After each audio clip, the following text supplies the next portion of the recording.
அஸ்ஸலாமு அலைக்கும் வரஹ்மத்துல்லாஹி வபரகாத்துஹு. இன்றைக்கான பதிவில் ரஜப் மாதத்தின் ஒவ்வொரு இரவுகளிலும் நாம் அவசியமாக ஓதிக்கொள்ள வேண்டிய ஒரு மகத்துவம் வாய்ந்த ஒரு திக்ரை தான் நம்ம பார்க்க போகிறோம். இன்ஷா அல்லாஹ் இன்றிலிருந்து ஒவ்வொரு நாளுமே நீங்கள் ஓதுறத விட்டுறாதீங்க. ஏன்னா இது அவ்வளவு மகத்துவங்களை நமக்கு ஏற்படுத்தக்கூடியதாக இருக்குது. இன்னும் நாம் நினைத்த அத்தனை காரியங்களையும் நமக்கு ஒவ்வொரு நாளும் நமக்கு நிறைவேற்றி தரக்கூடியதாக இருக்குது. இன்ஷா அல்லாஹ் இன்றைக்கு இரவில் நீங்கள் இதை 70 முறை நீங்கள் ஓதிட்டு நீங்கள் தூங்குனீங்க அப்படின்னா நாளைக்கே இன்ஷா அல்லாஹ் உங்களோட பெரிய தேவைகள் கூட இலகுவாக கபூலாகும். ஏன்னா இது அப்படிப்பட்ட மகத்தான ஒரு திக்ரு. இந்த திக்ரை நம்ம ரஜப் மாதம் முழுவதும் ஒவ்வொரு நாளும் 70 முறை நம்ம ஓதக்கூடியவங்களாக இருந்தோம் அப்படின்னா இன்ஷா அல்லாஹ் இந்த வருடம் முழுவதும் நாம் கேட்கக்கூடிய அத்தனை துஆக்களையும் அல்லாஹ் கபூலாக்குவான். இன்னும் நம்மோட வாழ்வு வளமானதாக இருக்கும். நம்ம வாழ்க்கையில் ஒரு பிரச்சனை கூட அல்லாஹ் கொடுக்க மாட்டான். நமது கஷ்டங்கள் துன்பங்கள் அனைத்தையுமே நீக்கி விட்டுருவான். எனவே இன்ஷா அல்லாஹ் இந்த மகத்துவமான ஒரு திக்ரை இன்றிலிருந்து ஓதத் தொடங்குங்க. இந்த ஒரு திக்ருக்கு பின்னாடி ஒரு சம்பவம் இருக்குது. அதை நீங்கள் கேட்டீங்க அப்படின்னா இன்னுமே இந்த திக்ரை ஓதுறதுக்கு உங்களுக்கு ஆர்வம் ஏற்படும். ஒரு முறை நபி இப்ராஹிம் அலைஹிவஸல்லம் அவங்க ஆடு மேய்ச்சிட்ருக்காங்க. அப்போது ஒரு வானவர் மனித உருவில் வந்து இந்த திக்ரை ஓதுறாங்க. அதற்கு இப்ராஹிம் அலைஹிவஸல்லம் அவங்க ஆடுகளை நிறைய மேய்ச்சிட்ருக்காங்க. ஒரு பட்டி ஆடு இருக்குது. அப்போது அந்த ஓதக்கூடிய நபரை பார்த்து, என்னோட ஆடுகளில் பாதியை நான் கொடுத்துட்றேன், நீங்கள் திரும்பவும் எனக்கு அதை ஓதுங்க அப்படின்னு சொல்லி சொல்கிறாங்க. திரும்பவும் அந்த வானவர் இந்த வார்த்தைகளை ஓதுறாங்க. திரும்பவும் நபி இப்ராஹிம் அலைஹிவஸல்லம் அவங்க தன்னோட ஆடுகளில் மீதம் இருக்கக்கூடிய ஆடுகளை நான் கொடுத்துட்றேன், திரும்பவும் எனக்காக அதை ஓதி காட்டுங்க அப்படின்னு சொல்லி சொல்கிறாங்க. திரும்பவும் அந்த வானவர் இதே திக்ரை ஓதி காட்டுறாங்க. அப்போது இவங்க கிட்ட கொடுக்கறதுக்கு வேறு எதுவுமே கிடையாது இல்லையா? அப்போ சொல்கிறாங்களாம், நான் என்னைய உங்களுக்கு அடிமையாக்கிடுறேன், நீங்கள் என்ன வேலை சொன்னாலும் நான் செய்கிறேன், எனக்கு திரும்பவும் அதை ஒரு முறை ஓதி காட்டுங்க அப்படின்னு சொல்லி சொன்னாங்களாம். அதே போல் அந்த வானவரும் திரும்பவும் இந்த திக்ரை ஓதி காட்டுறாங்க.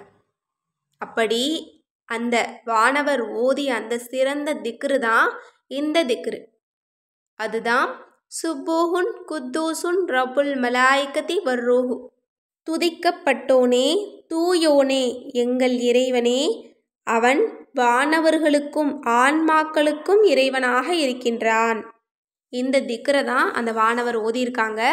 இதை கேட்டு இதனுடைய பொருளை உணர்ந்து நபி இப்ராஹிம் அலைஹிவஸல்லம் அவங்க அதிக அளவில் ஓதிட்டே இருந்தாங்களாம்.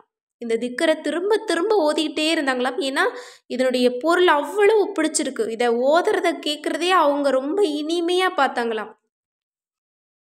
அவங்க இந்த திக்ரை அதிக அளவில் ஓதிட்டே இருந்த போது தான் அல்லாஹ் தஆலா ஒரு வஹியை அனுப்புனானாம்.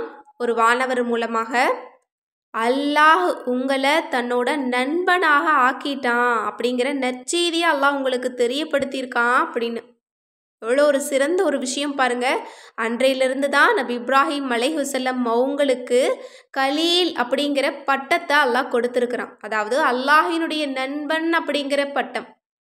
ஒவ்வொரு நபிக்கும் ஒவ்வொரு சிறப்பு அல்லாஹ் கொடுத்துருக்கான். அதே போல தான் நபி இப்ராஹிம் அலைஹிவஸல்லம் அவங்கள அல்லாஹ் தனது நண்பனாக ஏற்றுக்கிட்டானா. எவ்வளோ ஒரு சிறந்த பாக்கியத்தை அல்லாஹ் கொடுத்துருக்கான் பாருங்க. இன்னும் இந்த திக்ருக்கு அவ்வளவு மகத்துவங்கள் இருக்குது. இந்த திக்ரை நம்ம உணர்ந்து நம்ம ஓதணும் அப்படின்னா இந்த உலகத்தில் இருக்கக்கூடிய அத்தனையுமே நம்ம ஜெயிச்சிடலாம். நம்மளோட பிரச்சனையெல்லாம் காணாமல் போயிடும். இன்ஷா அல்லாஹ் இந்த திக்ரை மட்டும் நீங்கள் நம்பிக்கையோட இன்றிலிருந்து ரஜப் மாதம் முடியிற வரைக்கும் ஒவ்வொரு நாளும் நீங்கள் 70 முறை ஓதுங்க. இன்னும் மலக்குமார்களுடைய துஆக்களும் உங்களுக்கு இலகுவாக கிடைச்சிரும். எனவே இதை படுக்கையில் படுத்துக்கொண்டே நீங்கள் ஓதிட்டு தூங்குங்க.